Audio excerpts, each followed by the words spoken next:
So welcome back. Thanks for clicking. Have you ever wondered why Muslim or Muslim scholars versus pastors or Christians do not agree or do not come on the same page when it comes to Quran and Bible? So let's check it out, guys.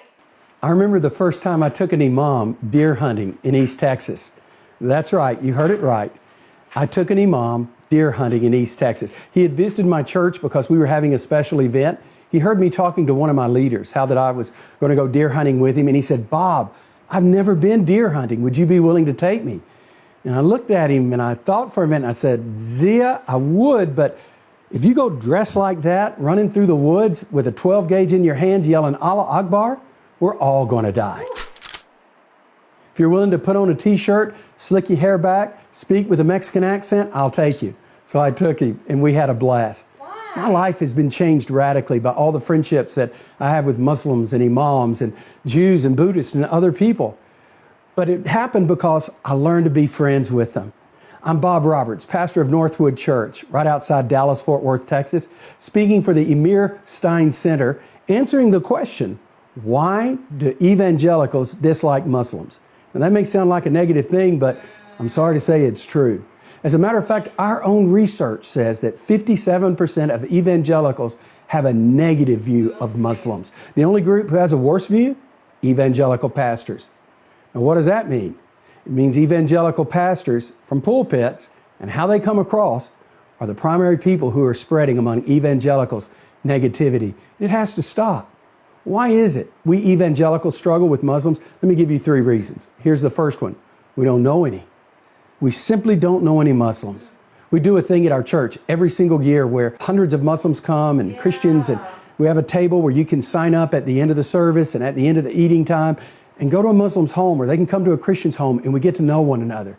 And it's amazing what they wind up telling me. The Christians, after they've been to the Muslims' homes and they've been with them, they say, "You know, Bob, we never realized that they're just like us. They're not extremists. The views that we had, the crazy things about Sharia and all Muslims are like Al-Qaeda and ISIS, it's just not true. They're as afraid of them as we are. And Bob, did you know more Muslims are persecuted by the extremists than any other group?" And I sometimes grin from ear to ear because what's happened now, they're learning about who Muslims are, not from a 30-second soundbite on the news, but from a personal relationship they have with someone. Here's the second reason Christians struggle with Muslims is sometimes we have crazy eschatology, or what we believe about the end times and how Jesus comes back. We Christians have 1,000 different views about how he's coming back. And here's the reality. We actually don't know exactly how it's going to happen. Even people who agree with one another will argue aggressively about how it's going to happen. Here's the only thing we know for sure. Jesus is coming back to set things in order, to bring peace, and to put the world at ease. That's all we know. But some of us have these crazy ideas that the scriptures don't necessarily teach, like the Jews have to go back and the temple has to be rebuilt. And so bad speculative theology, things that we don't even know, cause us to look at one group of people and we've got to watch out for them, but we've got to be against these other people. There are 1.7 billion Muslims in the world.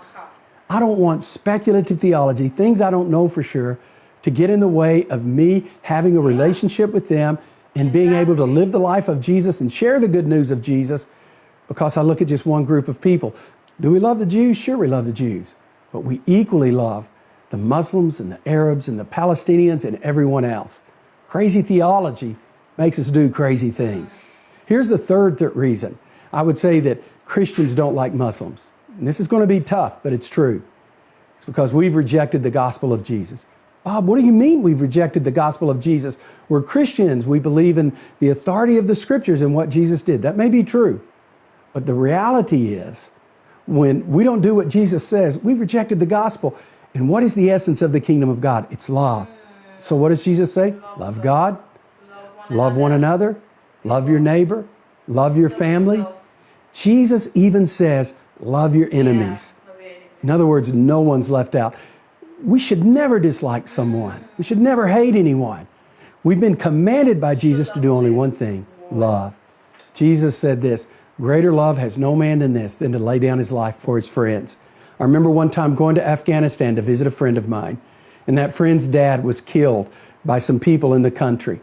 I wanted to go and honor him. So I go and I don't tell him I'm coming so that he won't know, because I didn't want him to come pick me up, because being identified with me could cost him his life.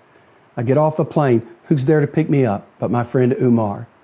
Umar, why are you here? I'm here, Bob, because you're honoring me and I want to honor you. But Umar, I'm not even a Muslim and you could die. He said, doesn't matter, Bob, if you're a Muslim or a Christian, you're my friend. Wow. Jesus said it another way. If any man will come after me, let him deny himself daily, take up his cross and follow me. That's the way that we have to love others, to take up our cross, to put our lives on the line for others. Jesus also said, greater love has no man than this, than to lay down his life for his friends. That is exactly what Umar was doing. If we evangelicals are going to love Muslims, then the most critical thing that we have to do is to love like Jesus, to the degree that we're willing to put our life on the line for somebody's religious freedom, even if it means that we totally disagree with their theology. I want you Muslims to know, there are many of us as evangelicals. You matter to us. We love you. Yeah. Yes. This man spoke the absolute truth. There are a lot of Christians who do not understand Muslim at all. You need to get closer to them. As I was growing up, up to now I still have a Muslim family friend. Where I grew up from, I spent over 10 years in that compound. Yes, from my childhood till when I got to like was it 10 years old or so?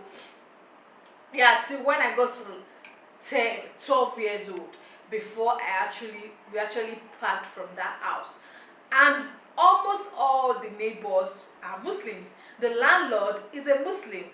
Anytime they have celebration, we marry together, we celebrate together. They are so nice, caring. We share. Even during our time too, they celebrate with us, they collect food from us when we are doing Christmas and the rest. But they are nice people. I have a lot of family friends that they are all Muslims and they do not discriminate. They show the love to non-Muslims, like the way they show love to their own brothers, like to their own Muslim people. You get it? Not even pastors alone, even Christians in general, some of them do not agree with Muslims. Like the man said, number one, most of us don't know when Jesus is coming. We Christians do say Jesus is coming soon, but we don't know when Jesus is coming. So let's show love. Let's show love to them. Be it Muslim, Jewish, no matter the religion, Christians should show love. Muslims are very, very nice people, because when it comes to religion, they show helping hand. Whichever religion you come from and you need an assistance in which they can they can render their assistance to you, they will do it willingly. So that is why you see that on social media you see a lot of debates, Christians disagreeing with Muslims, back and forth. No. We know the truth. This was a beautiful one. I love how this pastor actually gave reasons, his own personal reasons why we Christians should do better. And that was mind-blowing. I'm so impressed. And at the end of the video, he said, not all, we don't hate you guys. Christians don't hate you. Let's say few people don't agree with Muslims, or because of how Muslims will come make their statement, Jesus is not God, Jesus. And one thing I noticed about Muslims is that they deal with proof. What their eyes can see is what they will talk about. What they see in the Bible is what they will use to defend themselves and say, oh, Islam is this. Islam is not contradicting. Bible is contradicting because of what they saw in the Bible. But please, let's show love to one another. It's very necessary. No matter the religion you are, show love. Show love. So guys, it's a wrap. Thank you so much for watching. Don't forget to smash that subscribe button for more. Like, share, and comment. And I'll see you guys in the next one. Bye.